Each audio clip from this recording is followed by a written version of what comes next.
விவசாயம் பிறந்தோம் அப்படின்னா கண்டிப்பாக இறந்தே ஆகணும். அதில் எதுவுமே கிடையாது. இயற்கைக்கு புறமா நம்ம ஒன்றும் பண்ண முடியாது. ஜெர்மன் நாட்டில் திடீர்னு ஒரு அறிக்கை வெளியிடுறாங்க, எங்களால் உயிரை கொண்டு வர முடியும் அப்படின்னு. இது வந்து எல்லா நாடுகளுக்கும் ஒரு அதிர்ச்சியாக இருக்குது.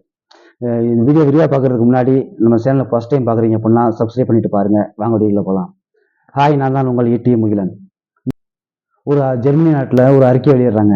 என்னன்னு கேட்டீங்க அப்படின்னா, டுமாரோ பயோ இந்த ஸ்டார்ட் அப் நிறுவனம் வந்து இறந்ததுக்கு அப்புறம் எங்களால் திருப்பி உடலில் செலுத்த முடியும், உயிரை கொண்டு வர முடியும்னு ஒரு அறிக்கை வெளியிடுறாங்க.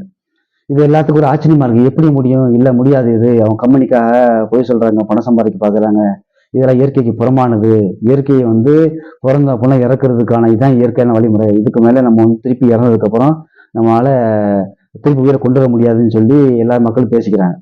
இதுக்கு விளக்கம் கொடுக்கறதுக்கு அந்த ஆராய்ச்சியாளர் சொல்றாங்க, உடல்கள் இறந்ததுக்கு அப்புறம் இங்கிருந்து உடல்கள் இறந்ததுக்கு அப்புறம் மிதமான வெப்பநிலையிலையும் அதிகமான குளிரூட்டியான இடத்துலையும் வைக்கப்படுது.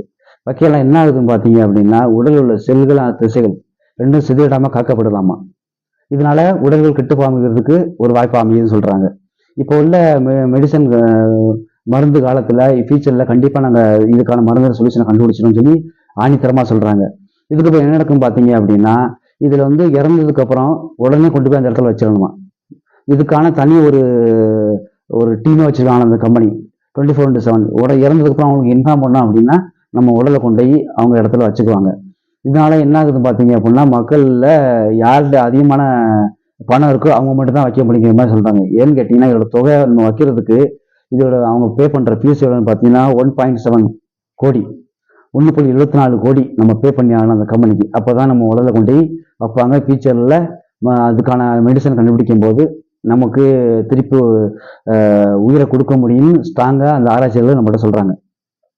இதுக்கு என்ன நடக்குன்னு பார்த்தீங்க அப்படின்னா, இது வந்து செட் ஆகாது, சும்மா சொல்றாங்க அப்படின்னு சொல்லல. யாருக்கும் நம்பிக்கை இல்லாத நேரத்துல கூட, ஆனா இப்படி இருந்தும் 3-4 மனித உடல்கள் அந்த கம்பெனியில வச்சிருக்காங்களாமா. நம்பிக்கையோட கொண்டு கொடுத்துருக்காங்க பாருங்க.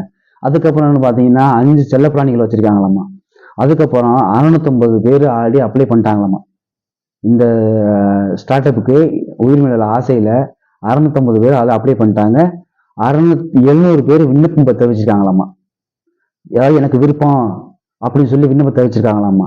இது வந்து யாருமே மக்கள் மத்தியில் நம்பிக்கை இல்லாட்டா கூட சிலர் மத்தியில கண்டிப்பா நம்பிக்கை இருக்கு. நம்ம திருப்பி இறந்தா கூட திருப்பி நம்ம பொழைச்சி வாழணுங்கிற ஆசையில இது வந்து திருப்பி அந்த கொண்டு அப்ளை பண்ணி உள்ள சேர்றதுக்கான வேலையை பார்க்குறாங்க. ஏன்னா இது யாருக்கு செட் ஆகுன்னு பார்த்தீங்க அப்படின்னா, இது நல்ல வசதியானவங்களுக்கு, பணக்காரங்களுக்கு, கோடீஸ்வரங்களுக்கு செட் ஆகும். ஏன்னா 1.74 கோடிங்கிறது வந்து சின்ன அமௌண்ட் கிடையாது. ஏன்னு கேட்டீங்க அப்படின்னா, இப்போ உள்ள காலகட்டத்தில் அரசியல்வாதிகளும் சரி, சினிமா ஆக்டரும் சரி, அவங்க வேணா வைக்க முடியும். நம்ம மாதிரி மிடில் கிளாஸ் எல்லாம் ரொம்ப கஷ்டம். ஏன்னா இப்போ உள்ள அமௌண்ட் கொடுத்து நம்ம கொண்டு உள்ள வச்சு திருப்பி வரணும் அப்படின்னா நம்ம அமௌண்ட் நம்ம சாகரிக்க சம்பாதிக்கவே முடியாது. அது வந்து கன்ஃபார்ம். அதனால நமக்கு இதை பற்றி எந்த கவலையும் இல்லை. இந்த ஸ்டார்ட் அப் நிறுவனம் என்ன சொல்றாங்க அப்படின்னா, எப்போதுமே 24/7 அவங்க ஒரு டீம் வச்சிருக்காங்க. இறந்ததுக்கு அப்புறம் டக்குன்னு கொண்டு போய் உடலை கொண்டு அவங்க இடத்துல வச்சிடணுமா. அப்பதான் இது வந்து சரியாகும்னு சொல்லி அவங்க வெளியிடுறாங்க. இது வந்து இப்போ வந்து ஐரோப்பாவிலையும் அப்புறம் அமெரிக்காவிலையும் இந்த ஸ்டார்ட் அப் நிறுவனத்தை ஆரம்பிக்க போறதாக சொல்லப்படுது. ஃபியூச்சர்ல கண்டிப்பா நாங்க வந்து இதுக்கான சொல்யூஷன் கண்டுபிடிச்சிருவோம், கண்டிப்பா இந்த உடலுக்கெல்லாம் திருப்பி புது உயிர் கொடுத்துருவோங்கிற ஸ்ட்ராங்கா ஆணித்தரமா அவங்க ஆணையம் வெளியிடுறாங்க. இந்த மாதிரி இன்ட்ரெஸ்டான விஷயங்களை தெரிஞ்சுக்கிறதுக்கு நம்ம சேனல் சப்ஸ்கிரைப் பண்ணிக்கோங்க. அடுத்த வீடியோ சந்திப்போம். தேங்க்யூ.